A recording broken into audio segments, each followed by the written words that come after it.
Welcome everyone. This is another podcast of Mo Football STL, and today I have the pleasure to have Perry van der Beck from. I guess before we start, Perry, could you tell us a little bit more about yourself? From what I understand from St. Louis, you're probably one of those legends, Hall of Famers. So, how would you just perceive yourself to someone that don't really know who you are? Well, first of all, Mo, thank you very much for taking the time to, obviously have me on the podcast, and also the gentlemen that are going to follow me later for the High School Champions League. But yes, I grew up in St. Louis, in North County, in Florissant, and obviously I played club soccer. Well, first of all, I started off with my grade school team. As everyone went, back in the day, in my generation, you played for your grade school. And then club soccer came along, and then obviously high school soccer was very, very important in St. Louis, and I think it still is to this day. And again, you talk about the local derbies and things like that. So playing high school soccer, playing club soccer for what is now Scott Gallagher, but I was there. It was called Collinsville Volkswagen, and then it was Rees before it became Scott Gallagher. So, but it was same club, just different names over the years. And obviously, I got recognized through some of the coaches when I was playing in high school and with my club team. And obviously there was a trip that I was called upon from the U.S. Soccer Federation with the U17s, and that would have been in 1977.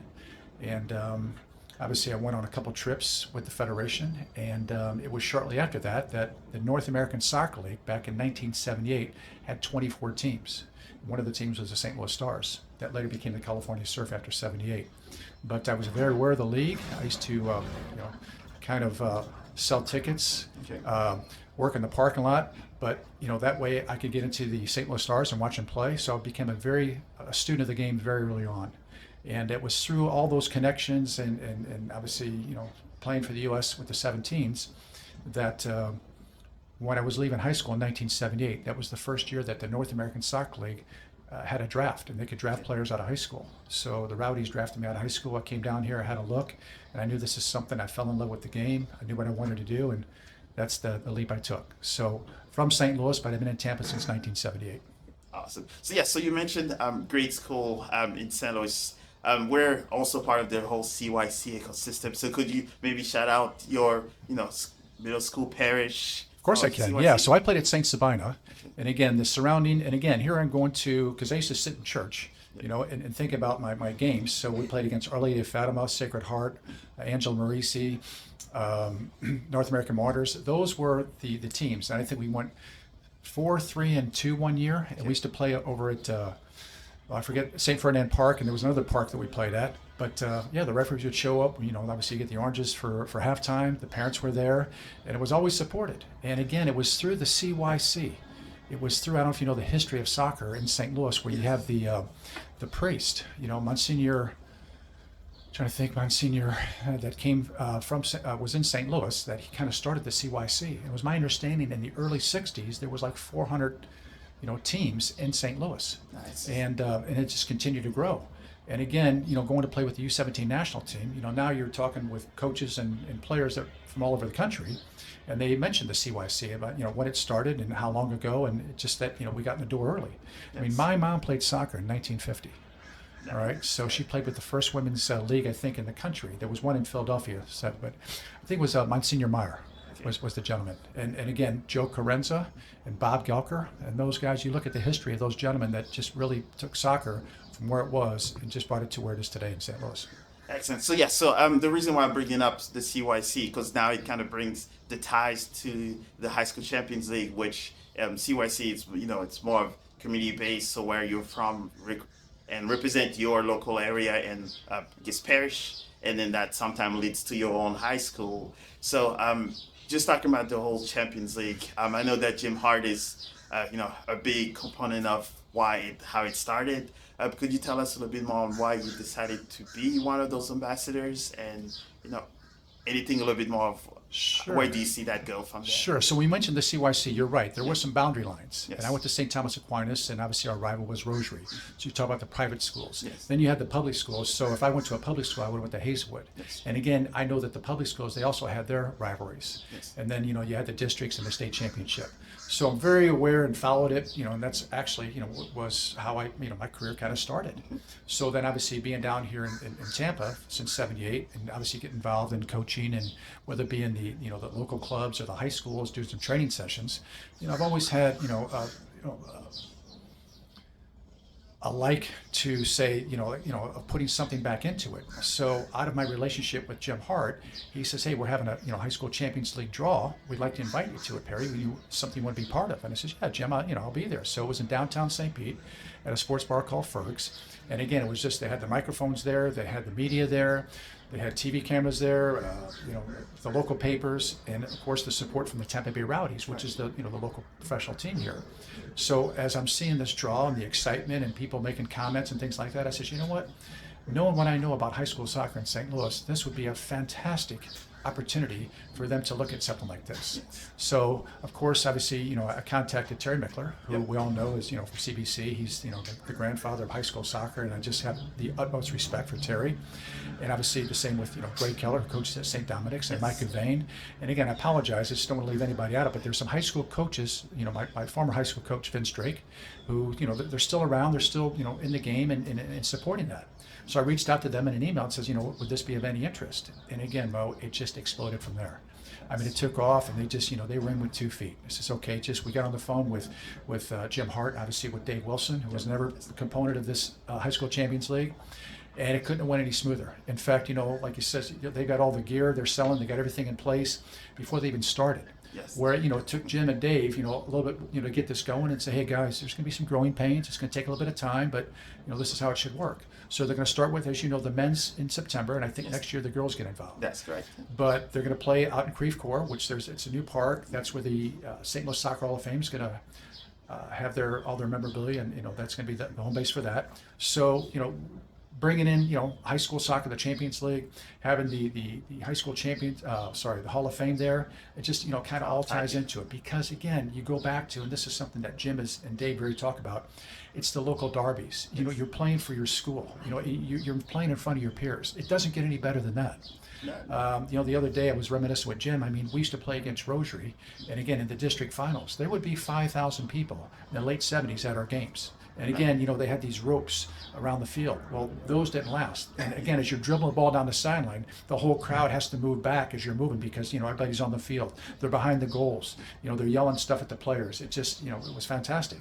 So those are the memories that, I remember. And I'm thinking, what, if we can do something to kind of bring back, the days of, it wasn't a pay to play. You got excited about, showing up playing for a high school team, and it meant something. You get to wear your jersey on the game day to the school. I said, what, why not be a part of that? So when Jim asked me, he says, hey, Perry, he says, what, obviously with your background, is there any chance that you want to be involved? I says, Jim, I says, I would love to do that. And again, obviously, I'm still involved in youth soccer. I wish I could do more. But as I mentioned to you when I just met you this morning, that I was in St. Louis last week just doing a clinic for Greg Keller at St. Dominic's. Yes. He had 55 players on the boys' side and 70 on the girls' side. Now, there was a Coach Mumsel that was doing the girls' session, but I ran the boys' session. And again, looking at the quality and level of those players, I was so impressed. And again, obviously they've been playing club soccer. There was a couple kids that went to St. Louis City and through the academy, and obviously they came back, but obviously they're going to enjoy themselves in high school and make the best of it. But it was just an easy clinic to do because every one of those players were committed to doing it, and that makes it easy. Yeah, and I was quite impressed. If you were doing, those sessions and you had 55, and knowing that the entire city actually had camps running, so you see the hundreds, thousands of kids actually playing soccer, and some of them is not club or organized. It's just people wanted to increase the level of soccer. Yeah. So do you have any tie to any high school if you were to ask, who you might be supporting during the first Champions League run? For here in St. Louis? Yes, St. Louis. Well, unfortunately, the high Without school that I went to trouble. is St. Thomas Aquinas. They closed their doors, and I think they became Trinity. They kind of merged with Rosary. Okay. So, and again, I think that closed too. So it's just probably one of the high schools in North County. I would say, like I say, a Hazelwood or but obviously knowing St. Dominic's, and I know the schools that are going to come through. Chaminade, the private schools, they're very, very talented. They've got a lot of good players. But again, this is what the Champions League is about. Yes. Okay, because again, those private schools don't have the population that the public schools have. So sometimes that population helps out with the numbers and the players, and so we'll see what happens. But it's going to be very interesting. Yes, and that's the one I'm sort of looking towards is the whole. I guess there will be they all talk about what high school you're from, coming from St. Louis. So now will be, which high school won the Champions League, and those will be the bragging rights for at least an entire year. Yes. Yes. So what would be another thing that kind of drawn you from the Champions League other than the history behind it? Is there anything else that you're hoping to see coming Yeah, from well, just, Ireland? again, it's just seeing the opportunities these players could get from this. So, St. Louis City, I know you're wearing the hat today, and obviously, Yes. very good at that. They signed a player last year, obviously went to Pattonville High School. Yes. And I think he was recognized, in the high school. Also, he played club soccer. So I think, for me, just, this opportunities for players to get recognized. That's what it takes. And, when I do these camps and these clinics, I always tell the players that you have to be prepared. Because again, you're out there, you're playing a game, you don't know who's watching. Yes. All right. I just don't want to bore you with the stories that I know that so many times, even myself, working a professional team, that you're going out there and you're looking at players, and also somebody else that catches your eye. Okay, so whether it be in club soccer and high school soccer, those are opportunities you can take advantage of. And again, these players, I'm sure they all aspire to play professional soccer one day, but not everybody gets that opportunity. But if one day they can get their education paid for, or some of it paid for, through playing the sport of soccer, I think it's fantastic. And you know what? I just tell them, you get out of it what you put into it. Don't ever forget that. So again, you're here playing high school, enjoy it, get the best out of it, and just do your best, because again, it's just not only the game itself, but it builds, it builds your character and it's who you are for the future. Okay, it's competition. It is what it is. All right, because I tell my players, you think you're going to go to college, you get a scholarship. You're in the weight room at 5:30 in the morning. Okay, there's a commitment there. So there's a commitment here in club soccer. There's also a commitment going forward, and that's just how life is. Awesome. Yes, and I think one of those nice things coming out of St. Louis now is that knowing that we have City also and all those academies behind. Now it's not just the pathway is not just club soccer. Knowing, like you said, the players that they found was Miggy Perez, where I guess they said he was playing in the cornfield, where I guess it's more of a city people thing that call it. Right. But yes, knowing that now they have more of the view of if you put in is what you get out of it. So one of the interesting I saw coming to Florida is that we see a lot of St. Louis people moving to Florida. Was there anything outside of your professional career bringing you to Florida? Is there anything else that kind of drawn you to this region? Yeah, so first of all, let me go back to when you mentioned St. Louis City being out in Yes. the community. And I think, obviously they've only been around, this is their second season, Yes. but they're doing, I think, a very good job of getting out to the communities Yes. and doing these free clinics, because that's what it takes, okay, to draw these players from all over, all ethnic groups, to get them involved in the game. And once they, get involved in the game and there's an opportunity and they see that pathway, then obviously they join in. So again, if it was a charge for that, some of them couldn't accept that. In fact, there's myself and another former professional that both Jim and Dave know, Winston DeBose. We volunteer at the Boys and Girls Club every Friday night. And again, just giving these players the opportunity. And, I can tell you this, if those players had a ride to training, I would have them in my sessions. But unfortunately, they don't. They just haven't, so just things like that. So, maybe we can bring the game to them instead of them come to the game. So going back to your other question about, coming to Florida. So yes, I came down here in 78, obviously to play with the Rowdies. The league folded in 1984. Okay. So then you had the indoor league, which was the prominent league in this country until we had the World Cup. So I spent 3 seasons in Dallas, the very last season of the St. Louis Steamers, and then I spent 4 seasons in Wichita playing indoor. But again, it was just through, the community here with the Rowdies, the youth soccer, the way the program was growing.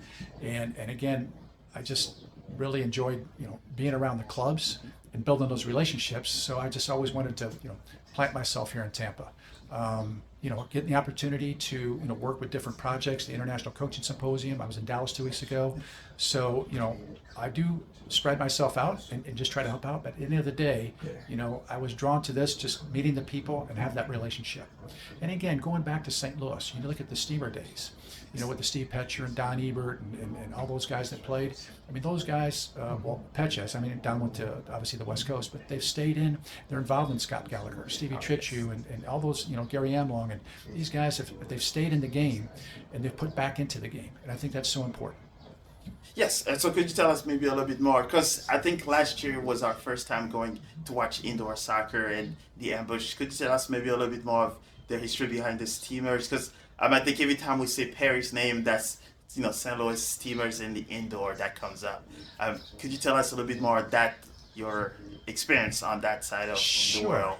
Yeah, so what happened was when the North American Soccer League folded, we didn't really have an outdoor league in this country that was viable. So the indoor league was up and coming.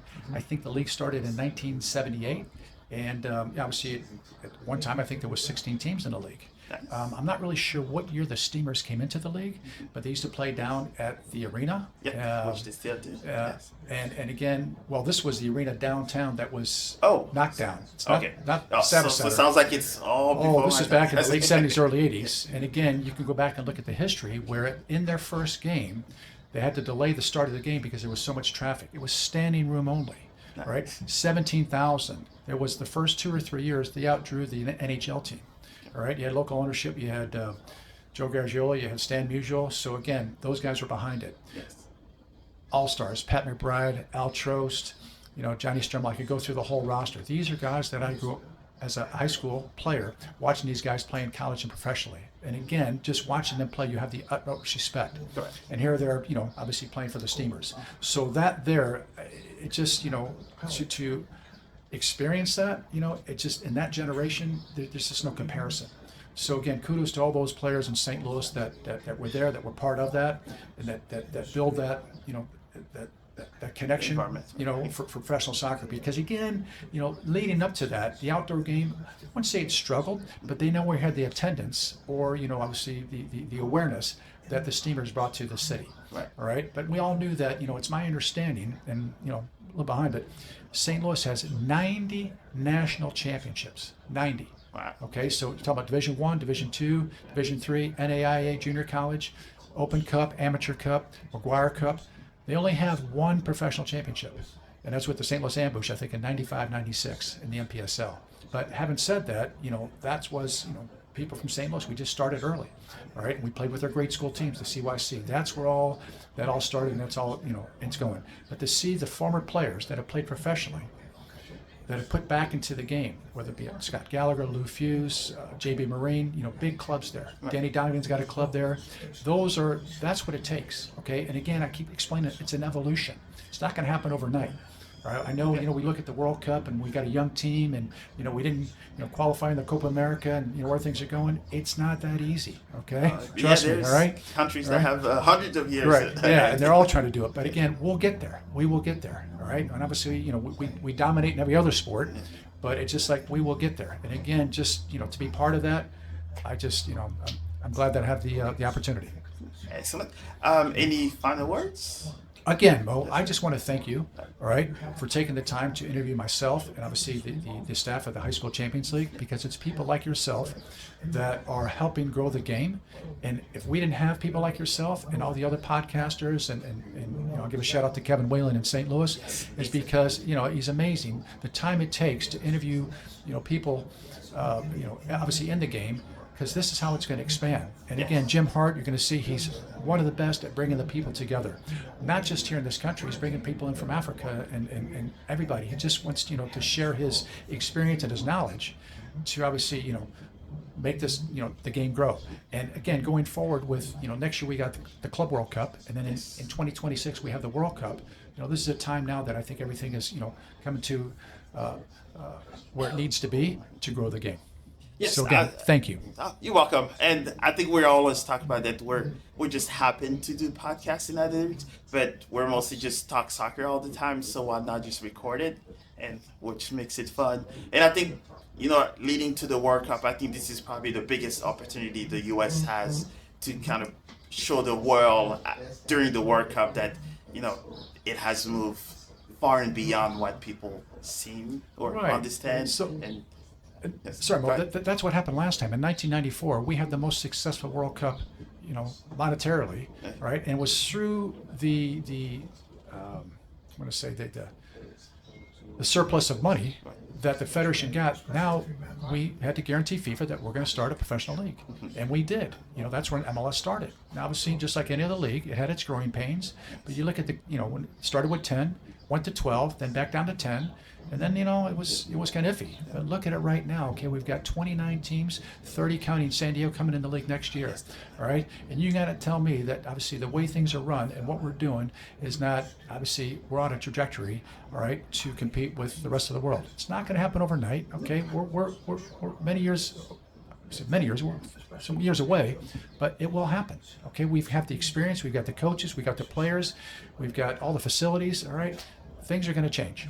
Yeah, you have to go through the growing pains You do. first, right? Yes, you do. Yes, and I guess one final part, I guess, which is kind of interesting. So we saw that your hair has been, this vibrant from your early days. So any tips for those folks that still struggling on, how to keep that?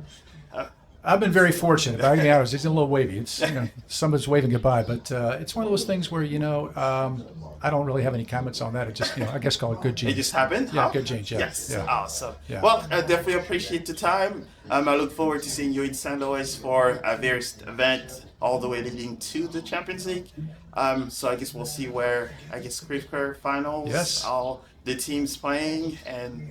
Well, looks like there'll be a lot of traveling. Right. And my intention is to come to the first game. Okay. I told Greg Keller, I says, Greg, if I got the opportunity to fly in and see the first game, because again, I think his plan is to try to get some of the former high school players that, obviously are still in the area because Greg's a couple of years younger than him, but I played with both his brothers in high school. And so it was one of those where I says, let's just try to get a group of guys together and, support, obviously, the movement that you guys are doing in St. Louis. Awesome. So, yeah, I think that's going to be the first one's going to be epic. I'm looking forward to it. Yes. Yeah. Awesome. Yeah. So definitely appreciate your time, and looks like we'll be talking a lot more. Thank you, Mo. All right. Thank you. Appreciate it.